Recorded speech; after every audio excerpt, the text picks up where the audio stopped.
Olá, estou aqui com o Dr. Michael Behe, bioquímico, autor do livro A Caixa Preta de Darwin e também The Edge of Evolution. Conhecido já no Brasil, porque o livro dele foi publicado pela Jorge Zahar há mais de 20 anos e tem sido assim, já praticamente um best-seller, né, nessa área de design inteligente. Dr. Behe, it's a pleasure to meet you. Very nice to meet you as well. Okay, and in a short, in a few words, how can you define the intelligent design theory? Well, intelligent design theory is the idea that some things in nature are better explained as the result of purposeful design rather than simple physical laws or chance, as Darwin had. For example, if you saw a flower garden with the flowers all arranged, you wouldn't think that was random blowing of seeds and by chance having the seeds take root there. You would know that a gardener was around tending the garden. And you knew it because you see the way that the parts are arranged. And there's many, many more complex things in life than that simple example, but that's the idea. Okay. In your book, you affirm that macroevolution is a insufficient model to explain the evolution, to explain the life. Why do you affirm that? Well, one reason I don't think Darwin's theory can explain large changes, macroevolution, is because many parts of life, and especially parts of the cell, require many parts to interact with each other to work. An example of such a system from our everyday world is a mousetrap. Mm-hmm. If you have a mousetrap, you have It's a good illustration. Yeah. In this book. You have a piece of wood and you've got a spring that's attached to it and another piece of metal to hit the mouse. And if you take any of those pieces away, the mousetrap doesn't work.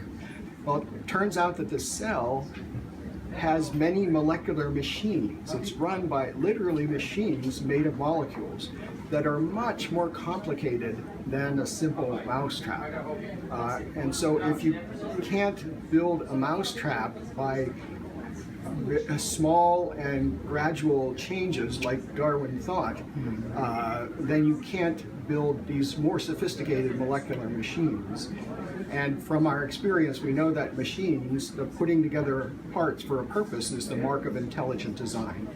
So, what is the black box in your book?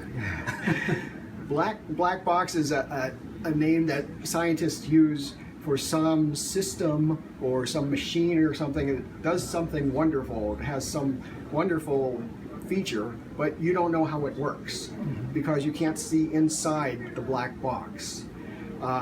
For Darwin, the cell was a black box. Scientists of his time thought that the cell was just a piece of jelly, protoplasm, they called it.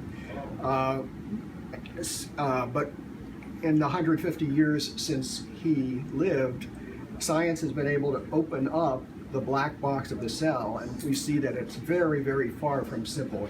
It's much more sophisticated than any technology that humans can produce. So Darwin didn't know this black box. No, that's right. He started above the level of the cell and hoped that as we knew more, it would become simpler. But let me give you an analogy. Suppose you came across, you hadn't seen one before, but suppose you came across a computer and you looked at the outside and you saw the monitor and you saw the keyboard and so on, and you said, wow, that's complex, look at all those keys.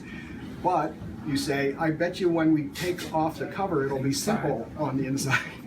But it's not, it's more complex. And that's what was the case with life. The further down you go, it doesn't get less complex, it gets more complex. Okay. 10 years later, when you wrote this book, you wrote the Edge of Evolution, with new ideas, with answer to the critics. A little bit of both. The idea of the edge of evolution is if you're an intelligent design proponent like myself and you think that many things in biology can't be produced by random processes, but some things can. Some things like mutations that produce antibiotic resistance or the sickle cell mutation that gives resistance to malaria, some things can be well explained by random mutations. Where is the line that divides what needs intelligent design versus what can be explained by random evolution? And in my book, I tried to use the evidence from the science literature, and the result is that I think design extends much further into life than I thought even 10 years earlier in Darwin's Black Box. Can you talk about a little about bacteria, Robert? Okay, sure. Most people don't realize that the cell is run literally by machines, and one of my favorite Molecular machines. Nanotechnology. Exactly, Yeah. Nanotechnology that's more sophisticated than anything we can produce. And my favorite example, it's a great picture if you ever get a chance to see one, is called the Bacterial Flagellum. And it is literally an outboard motor that bacteria use to swim through water. Just like a boat has a propeller and goes through the water, the flagellum has a part that spins around and around and around and pushes against water. And that part, the propeller, is attached to something called the drive shaft, which is attached to a motor, literally a motor, which is attached to clamps that keep it on the cell, the membrane of the cell. And it has dozens of parts that are needed. It's literally a machine.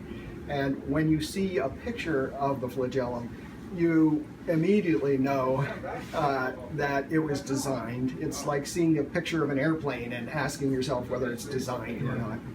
We can't wait for another new book. Well, I'm actually in the process of writing one. I hope to be finished in the near future. Okay.